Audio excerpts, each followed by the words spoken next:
So in this video, I'll tell my story of how I've came over my fear of rejection and these type of things. So I'll talk about Friday, how I actually approached one of the first people for my AI agency to provide a service. It went from a really bad story to a good outcome. So the whole story starts on Thursday, where I was in the kitchen at 11:30 p.m. making eggs, and I cut myself. So it was pretty deep cut, and I bled really bad. On Friday, I was supposed to go to the gym, but I didn't go to the gym because of my injury and because I had deadlifts. So the wound would open up, and I'd start bleeding again. So I said, okay, I will go to the store to get my daily monster and some lemons because doing, I'm making a lemonade in the morning for electrolytes, so lemons and salt. And so I've decided that I would go to the nearest shop that was on my way from my job to home. But then I decided I'll go in another city, which is on the way back home. And again, I thought of a different shop before that I wanted to go before. So then I was thinking in my mind that this store really doesn't have great vegetables and fruits. So I decided not to go there. Then I remembered there is a really big convenience store in the city and that I will go there for my monster and lemons. And there is a car dealership, a luxury car dealership where they sell Porsches, top end Mercedes, BMWs, all the fancy cars, up mid fancy cars, so not Rolls Royces and that, but really fancy, let's say working class cars. And I decided that I would go there and just try to get some questions answered about how their business works and what I can actually help them if there would be a way for me to help them with my AI agency. So I've came up. So I was still driving back to the store and I was constantly thinking if I should go. My brain was really trying to convince me not to go and was trying to think of every single way that why I shouldn't go. That I really had oily hair. I really didn't look presentable, or I should say. So the main thing why I wouldn't go was because I really look like a bum, a homeless person. But then I told myself that there would never be a perfect time. I have to make a perfect time. So then I just went for it. I went there, and this dealership, when you come in, has really nice cars. So the first car that was parked was a cyan colored Porsche Taycan, and really beautiful car. And then there was a stairway up because there were two floors. So on the second floor, there were office spaces. And when I came up, a worker there pointed me into the direction of a single office that had a worker in it. So I went to him, gave him my hand, and started with the conversation. So at first I told him that I ain't here to buy any cars today. So I'm here for a different reason. So I've started the whole process telling him what I do, why I do it, and what's the main goal with this conversation. So to get some information, what his backend business looks like, so I can get some ideas where I can work with where I can provide my services and stuff. So after I told him and gave him some examples, he told me that he actually doesn't have any work for me.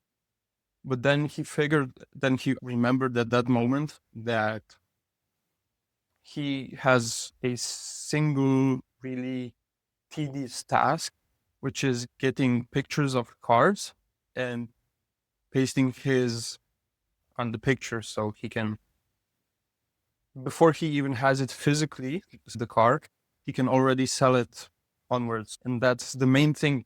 He says he processes around 6,000 images per month of these cars. So this would really solve a big chunk of his work. So now he did it manually. He had to get the picture, trace out the license plate, put on a logo. Then he could, after that, he could actually post his pictures of the cars.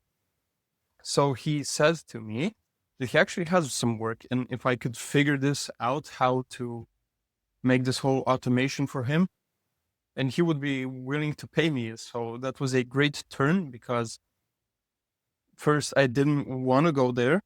My brain was trying to convince me in every single way why I shouldn't go there. So my thoughts that I'm not presentable, why would he pick me? He probably has a lot of work, so he doesn't have time for me.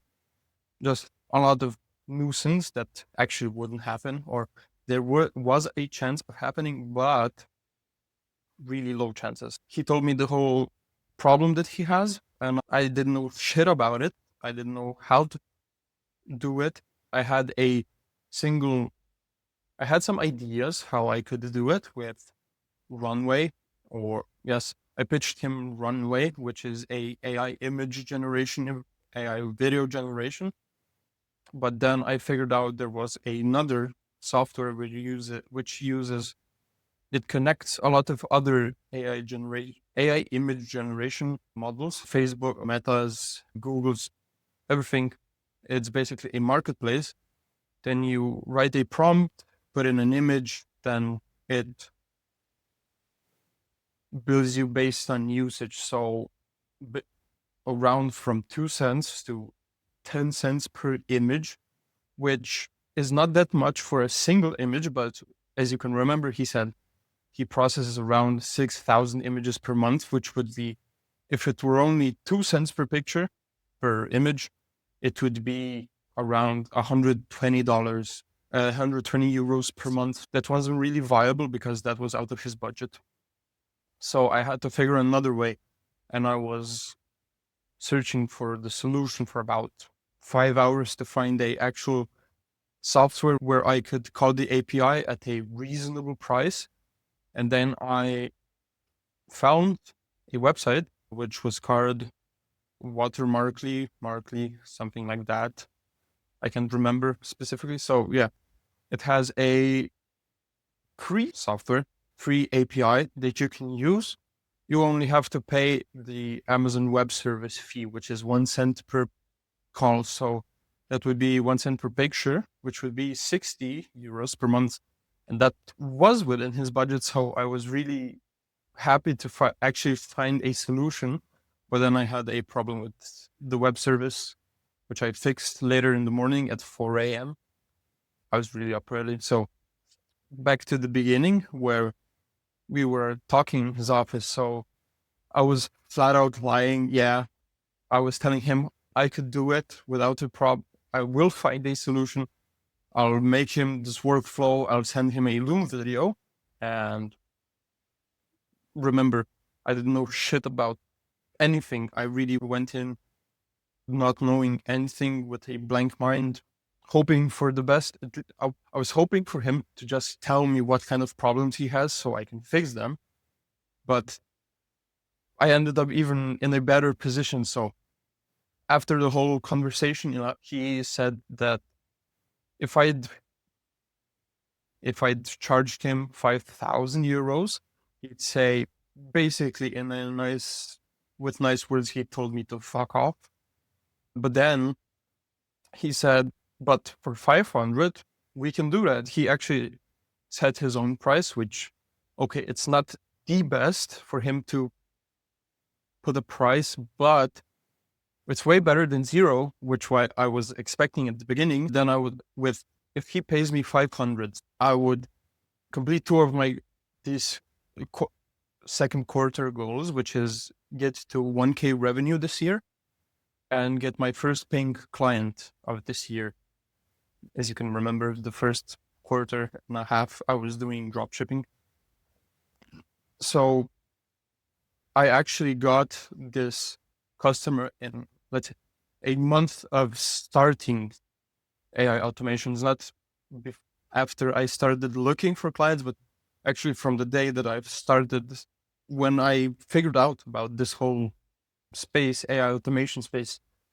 And to this day, if I get him, if he actually pays me for this service, it would be around a month since I started. So that would be really ideal.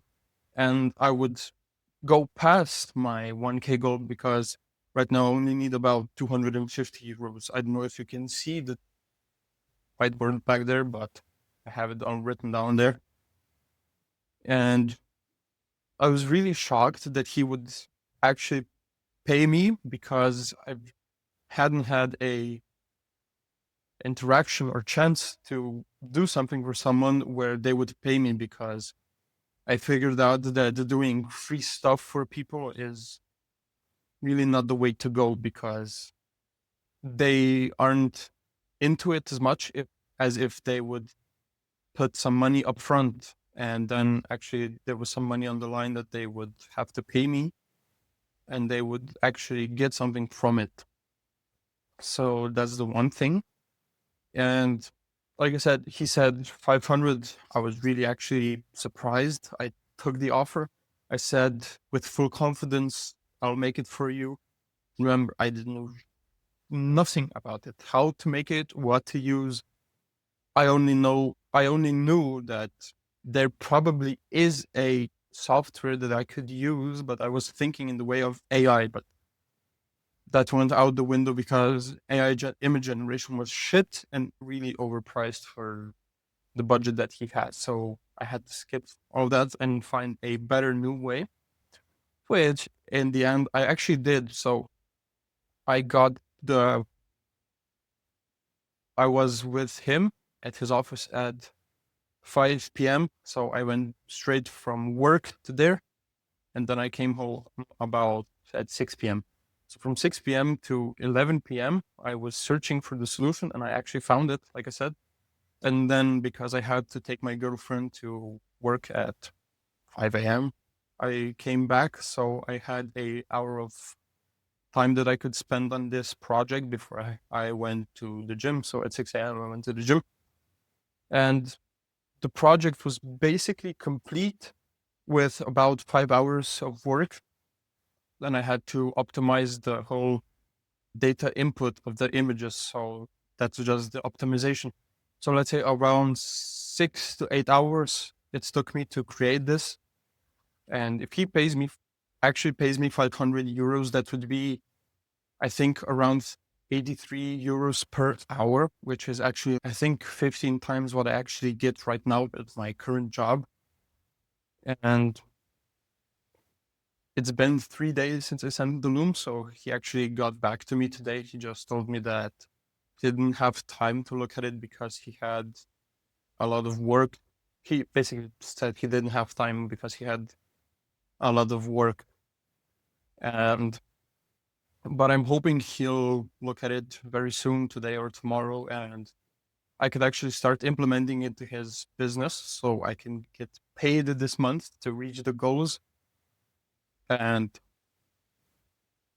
so the main point that I want to tell you with this story is, even though you don't feel confident in yourself, your brain is telling you every single reason why you shouldn't take the step forward, because it wants to protect you from pain and to save you discomfort.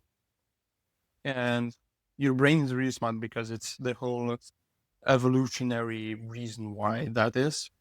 And so you actually, at that point, you shouldn't listen to yourself. You should take action, believe in yourself, that discard all the bad negative thoughts you have about yourself and what could go wrong.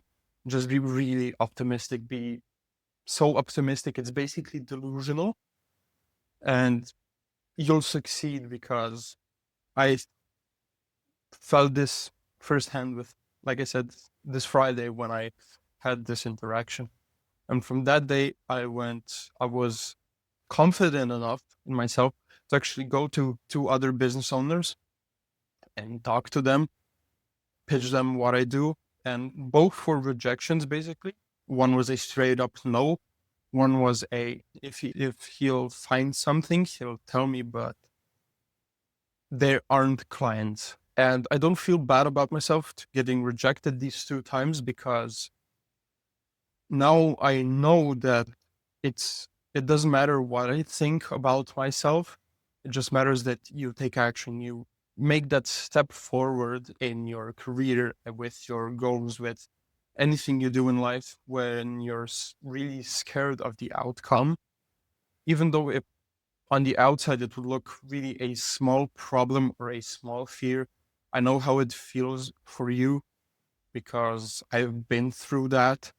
It's really hard, and I really believe that you can actually do it yourself, the person that's watching, because, and with this whole video, I hope I showed you that you just have to take the step forward, because if you wait for the perfect moment never comes, of course. In your mind, there will pass a billion years, and you'll still feel like it's not a perfect time, that some things could be better. But the point is not perfection, it's just getting from 0 to 1, and from 1 to 2 to 3 to 4 to 5. And that's the whole goal. When you start out, is not perfection, it's just getting started. And when you start, everything will get easier, because you get feedback, you get knowledge that you're actually capable of, and you'll be a lot more confident. I can't remember it exactly, but I know it's Alex Hormozzi's quote that without competence, there isn't confidence. So basically, if you don't take action, if you didn't show that you're worthy of praise, action, and that, you won't be confident in yourself, because you don't have proof that you can actually do it. So you just have to start. It's really hard, but you really just have to start, and that's it. And so for going forward, I hope I can hold this fear of being rejected back, and not giving into it. Just really stop giving a fuck about what other people think, and just go for it. And that's, if you don't remember anything from this Yap session that I did, where I just talked on and on without any sense, if you skipped here, I really hope the only thing you need to remember is just go forward, stop overthinking things, and just take that step. And I promise you, a lot more doors will open up for you, and a lot more potential that you can achieve with yourself, and you actually see what you're actually capable of. And I really hope that you enjoyed this video, or it at least opened your eyes, because I know that you don't know a lot about me right now, but just to let you know, I'm really not confident in myself because of my past and everything I went through, or how should I say. And through the years, through all the videos that I'll post, you'll get to know me a lot more when like I said, get more confident with everything. I just have to do a lot more of this stuff. You'll actually get to know me, and maybe in a few years, look back at this video, see how bad these videos are, how they're not scripted, just off the top of my head, everything, really poor editing, sound is shit, because when I watch these videos, I really cringe at how bad the audio is. And you can actually look at my old videos and see that I've actually started from 0, from a not confident, basically kid. I'm now 21 years old, and I have really 0 experience with anything. I'm really not a credible source for anything, but if I keep this up, if I don't give in to my fears, I know I can achieve a lot of it, a lot of my goals that I have for me, and a lot of the visions that I have for my life. and I won't be able to achieve that if I don't go for it. So I hope you can do it too, and I'll see you in the next video.